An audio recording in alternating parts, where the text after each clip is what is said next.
Hello, everybody. Randy Patterson here with Boomerosity. Thanks for joining us. Americana has been taking the country by the storm for the last several years. It's refreshing because it kind of takes us back to the country rock roots or even the country roots. And people are enjoying that sound and going and rediscovering some of the older work of the masters from way back when. So whenever a new artist comes out from that genre, I like to plug them. I like to make people aware of them so that they can become fans of those artists. And such is the case with Afton Wolfe. Came out with a great new album called 23, and you're going to love it, especially if you love artists like Tom Waite, because Afton sounds very similar to Tom Waite. So you're going to love this type of work, especially if you love Americana. You're going to love Afton's album 23. We talk about the album, we talk about his approach to recording it, and what's coming up in the future, including tour and another new album. So without any further ado, here's my chat with Afton Wolfe about his album 23. Until next time, this is Randy Patterson with Boomerosity. Take care and be safe. Hey, Randy, how you doing, man? I'm doing great. How about yourself? Not too bad, not too bad. Do I look okay? Do I need to do anything? I had a better setup here, but we moved it to make a little video, and I haven't put it back right. I You don't know. look fine. You might want to tilt your camera up just a tad so we can get the top of your head too. See what kind of cool hat you're wearing. It's So true. there you go. Daisy May hat. Yeah, there we go. Yeah. Man, I was expecting a deep southern draw. I know how Mississippians sound, and I'm in East Tennessee, so up in the Smokies. So you probably thought the same thing, huh? So, Right. Well, I checked out some of your shows. No, I got it. I watched a lot of TV and listened to a lot of British music when I was a kid. So I uh, think that, it settled me out a little bit. If I'm out hunting or if I'm talking about Braves baseball, the Southern accent starts to come out. yeah, I don't know. I don't know when mine kicks in. Sometimes mine kicks in, sometimes it doesn't. It just depends. Yeah. Nobody can ever figure out where I'm from though, and that's kind of fun. No, absolutely, yeah. But Mississippi has thrown a couple of people for a loop in my time as well. I gotta admit, I mean, I was born in '78. I watched a lot of TV growing up, so it wasn't all Dukes of Hazzard Oh, or speaking Andy Griffith. of, John Snyder lost his wife yesterday. I know. That was Oh, very sad, very, very so sad. sad. But, Yeah, but yeah, it's all not you were born in 78. Oh God, you're a puppy. I'm old enough to be your I'm dad. a baby. Yeah. So But I mean, when Rob told me about this, I went and checked it out, and I was like, well, as far as music goes, like boomers were my biggest influence, and that's who I started learning to play for. It's who I've always played for. So I was like, okay, it fits for but me. do you find that they make up the biggest part of your crowd, or do you get a younger crowd too that are like leaning towards Americana and such? You get some of that, the for I think there's a tier system.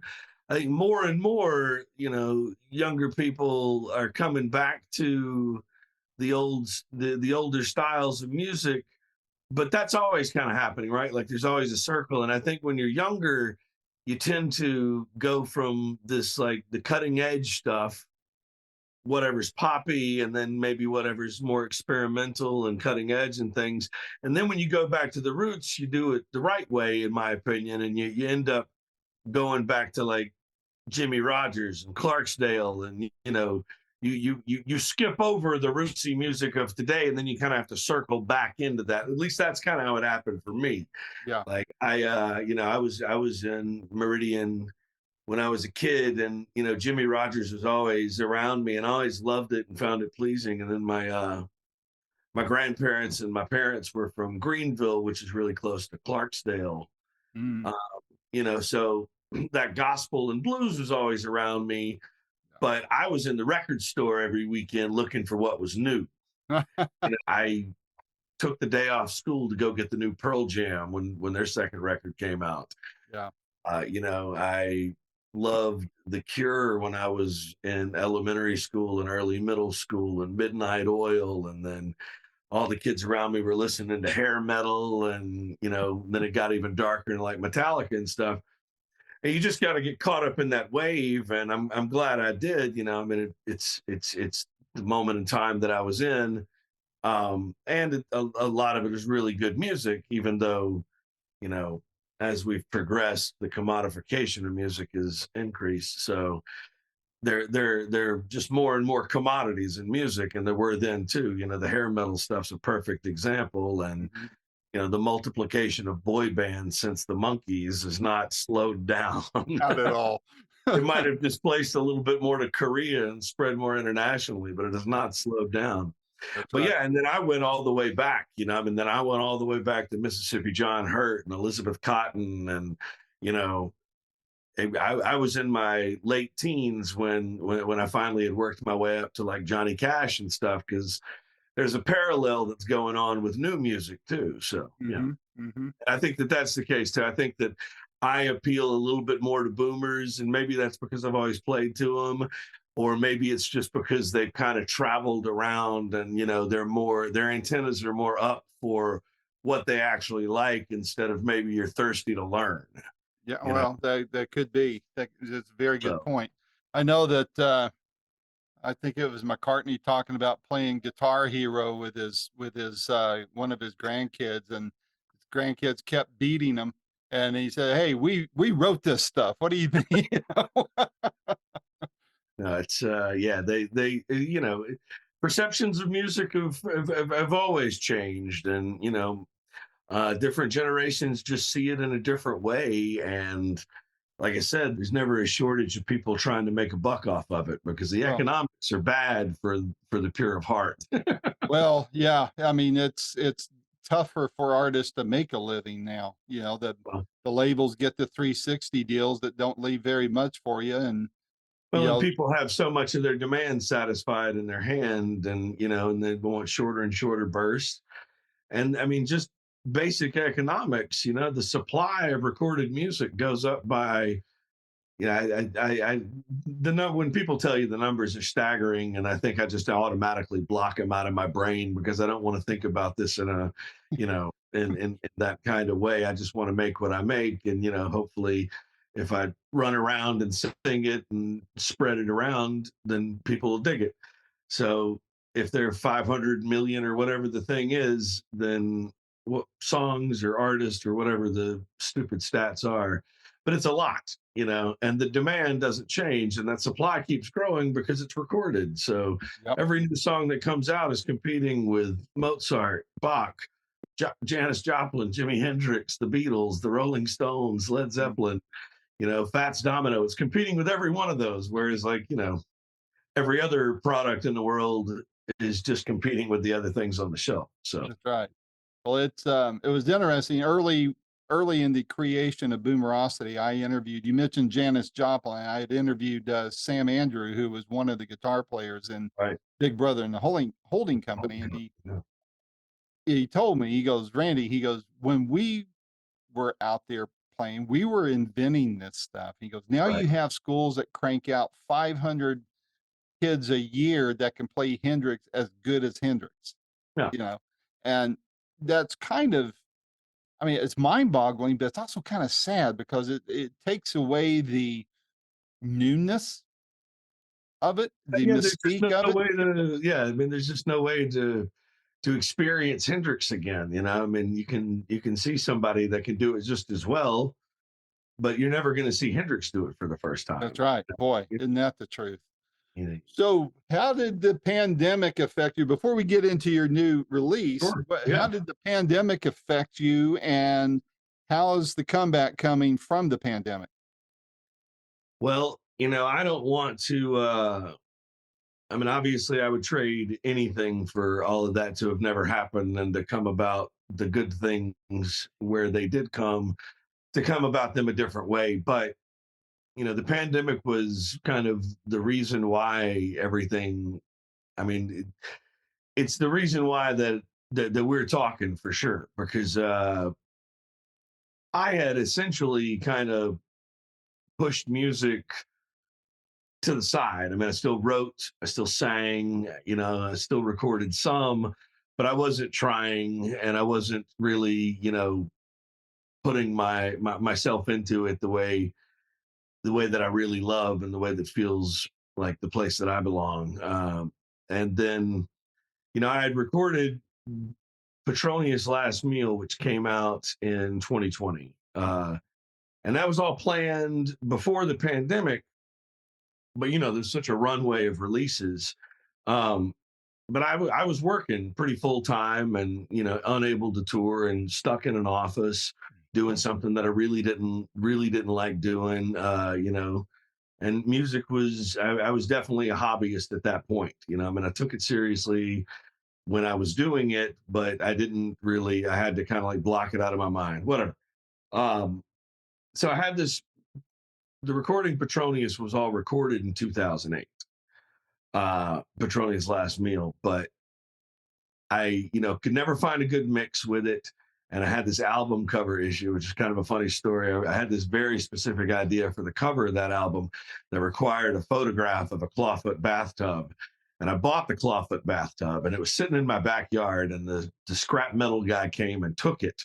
And that was kind of the straw that broke the camel's back. Like I had tried remixing this 5 times, and then I had everything ready to shoot the album cover, and then the guy comes and takes the clawfoot bath tub from me. So I'm at square one on my album cover idea after spending, a couple of months scouring Craigslist and trying to find a clawfoot bathtub that wasn't ridiculously expensive. I mean, I'm only going to use it for 20 minutes. Anyway, so I mean that's when I kind of like put everything up in 2008 and went back to school. And I mean I had bands, I recorded stuff, I wrote stuff, but I went through the meat grinder of academia, and came out the other side ironing my clothes and being somebody's employee. And I don't know, it's just it's almost like an explosion that the dust is still falling down from, 2008, that is. Not the pandemic. The pandemic actually clarified a lot of things because, well, one, Petronius, I got a good mix with it. I finally just said I'm going to take it to a weirdo, Mark Robinson, musical genius, and he's going to do it right, and he did. And then I got my friend David Knoll to paint this crazy, weird uh, picture of naked monsters, and me in a bathtub full of blood and stuff. It just, the wild stuff that I really wanted. And I was just going to release it because it's so cheap to release things now. You can throw them on Spotify for $50, which is why there's 700 trillion or whatever artists on Spotify, all of them with one monthly listener, because they did what I was just going to do. They just throw it on there and, hope for the best. It's almost like podcasting, right? Well, yeah, it's somewhere between podcasting and Powerball. Yeah. Uh, For sure, for sure. there's a little bit less supply of podcasts just because, Bach and Hendrix and Mozart and, they didn't have podcasts that you're competing with. That's right. That's right. But yeah, so I put that out, and a guy at the time kind of encouraged me to. He did a blog, so he wrote about it. And I'm like, well, thanks, man. He's a friend. He's like, thanks, dude. I appreciate that. And and then all of a sudden I was like, well, my friend Todd Sherwood at the Five Spot was starting to do the live streaming shows. And, a couple other friends encouraged me, like, hey, send this to my friend here, send this to my friend here. And really what happened is because of the pandemic, nobody was touring. Yeah. So every publication just had nothing to write about. Nobody was releasing music. They were putting it all off because because they were putting the tour off. They didn't want to put the album out when they didn't know when they were going to be touring. So there was just kind of a pause, and I couldn't tour anyway. Like I was just going to drop this off by the side of the road. But I've got some nice friends, and I think the music was pretty good, and it ended up getting positively reviewed. And then the next thing I'm looking at the TV and these statistics of the people dying, and I've people in my own life that were sick, and people that I was close to that lost friends and families. Just so much mortality going on at that point. And I, basically said it's now or never, right? I mean, I'm not a young man, but I'm not an old man. I mean, I've got, the window might be open a quarter inch for me to do something. So that's when I scheduled everything, and we went into the studio in November of 2020. recorded 15 people in 3 days. Nobody got COVID. We followed protocol crazy. I mean, I was walking around with Lysol and mask and, a yardstick wrapping people's knuckles. Uh, but I did everything, but I did so many things that I wanted to do. I got so many people that I wanted to record with. I got Oz Fritz, who was a fantastic engineer to produce the record. I got Carrie Hudson, one of my heroes, to come up and play some guitar on it. All my best friends are on that. And I got to do the songs the way I wanted to in a really cool studio called Welcome to 1979. And yeah, it's a great experience. And it's kind of like sent everything on this rocket, I mean, I put everything I had into that record at the time. And, and since then it's just been nonstop. So, and it's where I belong. So, What's been the feedback on it so far? some people dig it, some people don't, I mean, that's art, right? That's right. Everybody liked it, it'd just be dopamine. Yeah. There you go. There you go. So, I mean, enough people like it that, people come to shows, people listen to it on the thing, people share it, my mom thinks it's great. Moms are good for that, aren't they? If the love is there, then they're there. So yeah, That's right. That's right. just look there, Um, you I read in the press stuff that Rob sent me that, there's some comparisons between you and Tom Waite. How do you feel about that? What's your connection to Tom? I okay, so it's sinusoidal like everything, right? You know, it's funny to talk about him because he comes up and everything. Really, it's because of the way I sing, which is something I can't do anything about now, but I can certainly take responsibility for how it got there. I was in a heavy metal band back in Mississippi in in the mid late '90s, and I was in that band because I could growl. I mean, I could scream, I could, Phil Anselmo, James Hetfield kind of singing. I could do that. And that really was because I loved Springsteen so much. And I love the Allman Brothers and Greg Allman and Joe Cocker. I loved that gritty voice. So I started playing in this other band with this cats. And, you know, we're playing kind of like what we would now call Americana. And I don't want to say what the younger guys in my band called it at the time, but now we call it Americana. There you go.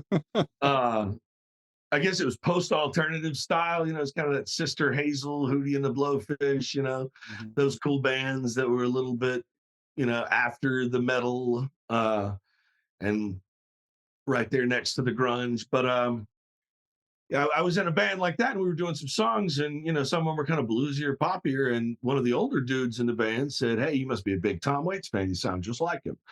I was like, "I have no idea who that is. I just didn't." I was on a different musical path. I was like finding Towns Van Zandt at that point in my life. Mhm. Uh, so he gives me Rain Dogs, and exploded my head. I mean, I had to hear everything he'd ever done. First of all, we did sound alike. And, just like when I meet somebody that looks like me, I think they're really handsome. I like the way that somebody sings like me sounds. So, I haven't run into that problem with me. Everybody runs and hides. So you devil. Uh, no, so yeah, I mean, so I heard that and I just had to hear everything he did. And I really did kind of sink into it a good bit. And I had a project called Dollar Book Floyd, which you can find on Spotify. A couple of people are still listening to that, surprisingly, every once in a while. But it's really good. Me and Amy Lott and Mike Stokes and Tim Keith recorded that record in Monticello, Mississippi. It's a really good record. But I am ripping off Tom Waits. This is 2003, 2002, and I'm just like I'm pretending to be him. The songwriting, the vocals, the instrumentation, every bit of it. I'm just like, how can I remake Rain Dogs in the woods of Mississippi? Didn't work, but I think we came up with a pretty cool record. And I wasn't like doing like a vocal impression. It was just the way I sang. And when you put it together with that songwriting technique and those dynamics and those instruments, Yeah, no, I was ripping them off there. Uh, and then, you hear about it so much and people say it so much, and then you stop ripping them off. You start working on your own craft a little bit more. But I think I forget who it was that said it, but we find our voice by failing to copy our heroes, and I think that that's kind of what happened there a little bit. I'm not ashamed that Tom Waits is one of my heroes. I probably could have, found my voice a little bit earlier, but that's not how it happened. Right. And then every year here in Nashville, we do a show at the Five Spot. Hmm. Well, it used to be at the basement, but now it's at the Five Spot. One year we had it at this weird little art house, but it's the Tom Waits Get Behind the Mule tribute show and benefit for Second Harvest Food Bank in Middle Tennessee. And I've done that 15 of the 17 years that it's been here. And I go full on for that. I mean, it's the one night a year where I get to unabashedly pretend to be Tom Waits. And that's fun. You know, it's fun. So speaking of Nashville, I'm fairly familiar with it. I lived there for about 9 months until the pandemic hit. Yeah. What, where do you play regularly around there, or is that where can people see you play? Uh, you know, I am in Nashville, not never, but a little bit less frequently than a lot of my friends that play in Nashville are. Mhm. Um, the music I try to do, the effect that I try to have with my shows, it doesn't really necessarily agree with like a residency type thing. Right. Well, it's hard to Uh, get, but it's hard to get into Third and Lindsley on, with the Tom Waite thing. Well, maybe not. I think they well, open. it's just hard to keep people coming every week when one of your goals is to confuse and exhaust people. And sometimes I get into that mode. You look at a guy like Josh Headley, who is just phenomenal. Like he plays this great, pure, honest country music that, you know, you can mainline that every day, every hour, and you're fine. You look at a guy like Brian Wright, same kind of thing. Like you can never get enough of him because it's just that rock and roll. Like he's just, yeah. But I am a little bit more dynamic. I don't like to do my show unless I can put on a really big presentation and get all my guys there. So I usually probably play 4 or 5 shows a year inside Nashville. And then I've been trying to tour more the last couple of years. But next show I'm doing, I don't know when this will be out, but it's March 30th and it'll be at the Eighth Room with Mark Bryan and Grace Bowers. That'll be my next full Nashville show. Very good. The week before that, I'll be jumping on and hanging out with some of my friends at Brown's Diner, and we're going to pay tribute to the late great David Olney, Mm. who was who knew when to fold them and got out right before the pandemic.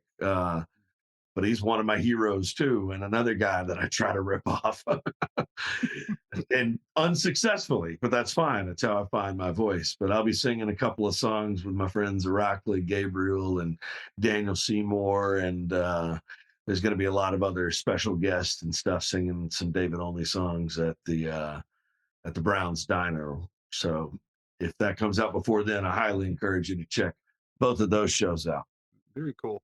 What's your future plans? What do you got planned for the rest of 23 and beyond? What's on your Yeah. radar? I'm going to, I love recording and I can't wait to get back in the studio. I'm going back into the studio to start a new project, which is going to be a really interesting and different project for me. But I'm going in the studio at the beginning of March, starting at the beginning of March to start laying down some demos and, brainstorming this next project. The songs are picked out. I didn't write any of them. I'm excited to record them all because the man who did write them is my father-in-law, and we have a very different writing style. And he's, my kind of renaissance has inspired a renaissance in him, or partially. I mean, he's a fantastic songwriter, prolific songwriter. So I'm going to record some of his songs because I've gotten a little bit more of a platform to share that kind of cool stuff. So that's going to be the next recording I do. And then I've got the 2 shows in March in Nashville that I just told you about, or 1.5 shows, whatever you want to call it.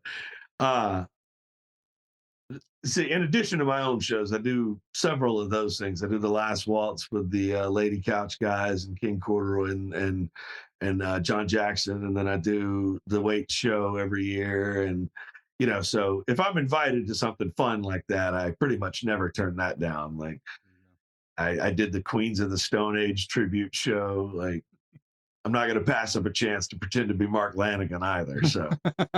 Uh, and then in April, I've got a little run up and down the East Coast that hopefully we have a good time with. We're going back to a lot of cool places we went to last year. Mhm. And then after that, no telling. Americana Fest will be coming. There'll be another release. And as soon as that release happens, I'll be jumping back into the studio for something else, I promise. It's a continuous cycle, isn't it? Oh, yeah. It's chasing the dragon. I mean, it's borderline it's almost a mental disturbance, but I've heard it called similar things by other artists, so it's yeah, such as glutton for punishment, things of that nature. absolutely. But Yeah. that's the music world, and fans appreciate the effort that you guys, all you and your peers, put into it. And if you get over to East Tennessee, I hope to be aware of it and come over and catch one of your shows. And East Tennessee and Knoxville area, yeah, or yeah, I actually live in Sevierville. oh, okay, yeah. Well, that April run is going to start off with a night at Preservation Pub with another band out of Nashville called the Cancellations. All So right, what date is that going to be? I'll write it down.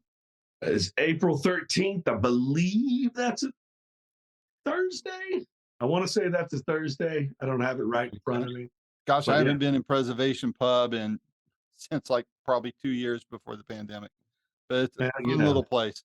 it's a nice little bastion of freedom where a jerk like me can have a cigarette while people are trying to enjoy their beer.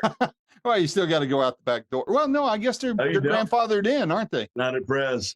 Yeah, that's right. They're one of the few. I think two Yeah. doors down in Maryville is allowed to do that too. Right. So Right. there's those little holes in the wall that you can still puff. Yep. Yeah, So well, for better or for worse, there you it's go. it's it's true at Preservation Pub.